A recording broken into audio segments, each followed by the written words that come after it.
I'm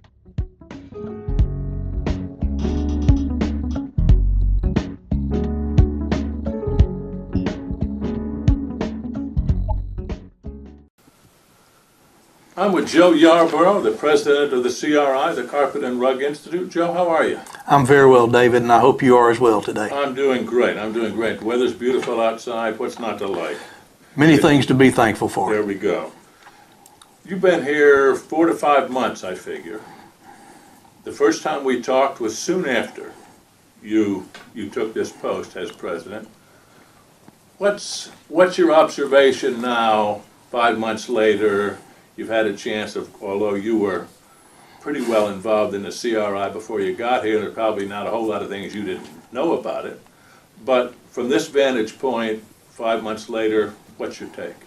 Well, you know, obviously on the other side, before coming here, David, I had the experience of representing one of our member companies in the CRI, and of course had a perspective of the issues and what have you relative to that equation. But the thing that I think I've been most encouraged by since being here these past few months is that the members are all very committed to CRI and the mission of CRI to represent the industry as its trade association.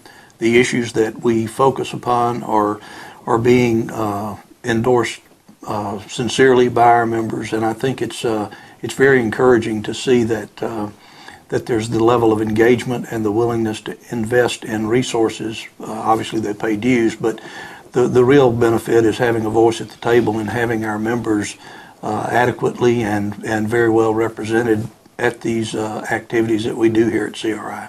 So it's that investment of and engagement of people from those organizations to make sure that they do have a voice at the table, and we're working on issues that are relevant to their needs. Well, you do have a high degree of involvement, volunteer, really. Otherwise, I don't think this outfit would operate as well as it does. Well, it's certainly it's that level of commitment of those volunteers and those engaged in the activity. As you know, a few years ago we restructured the Carpet and Rug Institute and created the issues panels that are made up of a chairman, a vice chairman, and members, representatives on those panels in the deselection of carpet, the product performance and standards, as well as the EPR and care activities. So we've got very good representation on all of those and the task groups that work underneath the panel direction, as well as our Strategic Issues Leadership Council, which currently is being chaired by Chester Chafin, who's a Shaw Industries associate, and Chester has a great level of energy, and I enjoy working with his leadership in the silk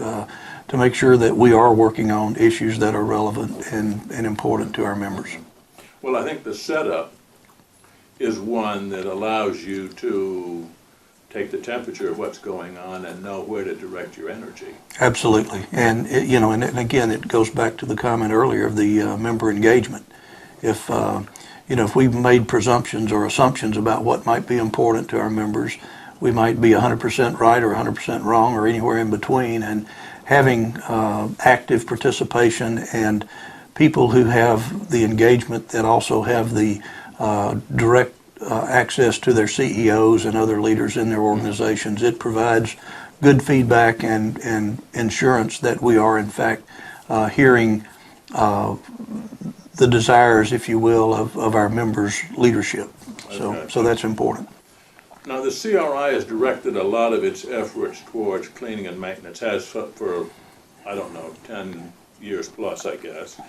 I guess that's really based on surveys that were done starting 10, 15 years ago and going up to this date, and I think maintenance is something that both residential users and commercial users had high on their list, and I guess that's what really gave birth to the Seal of Approval program. Well, certainly our Seal of Approval program has gained a lot of momentum and has a tremendous amount of support from the cleaning and maintenance industry.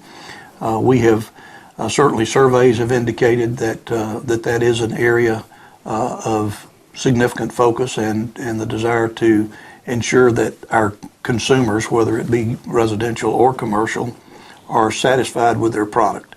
And long satisfaction with any product, particularly in an environment like the floor, is certainly going to be improved and heightened by their satisfaction be heightened by a good cleaning and maintenance effort. And of course, our seal of approval program has lots of participants, and we have great participation with products that are being evaluated and assessed through the seal of approval program.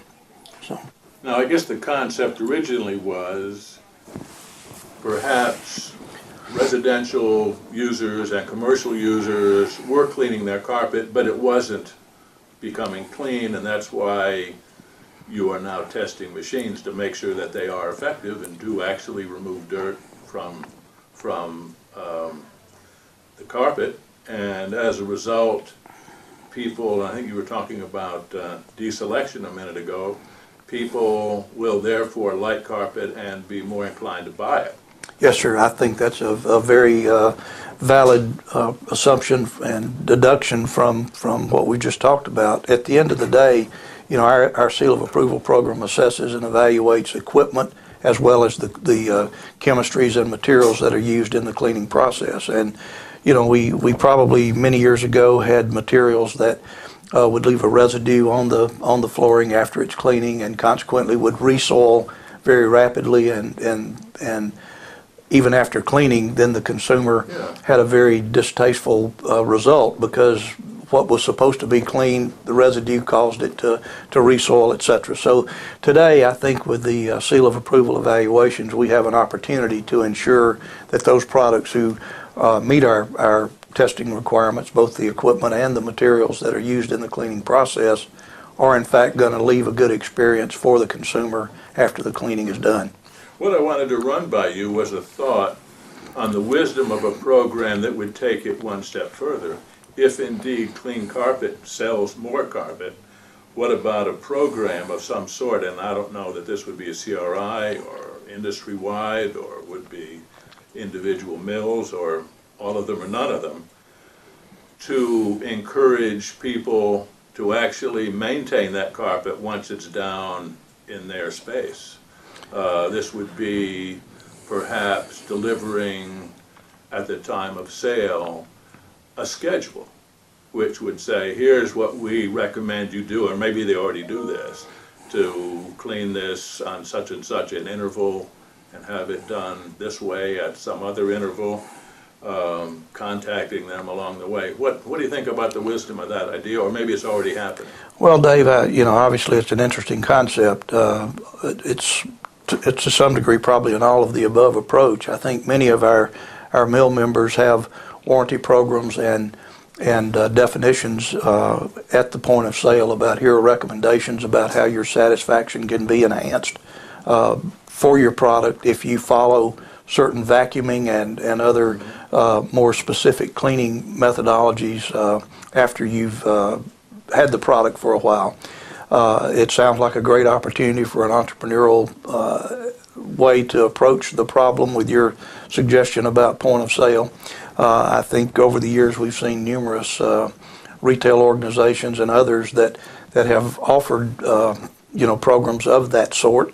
And to be candid with you, I'm not personally intimately familiar with what happens there, but at the end of the day, if a flooring product is maintained well according to the manufacturer's directions and is done so on a frequent basis, a clean floor is obviously going to give a more satisfactory result for the consumer. So any programs and any directions that might ensure that's happening, I think would be a valuable thing for the consumer.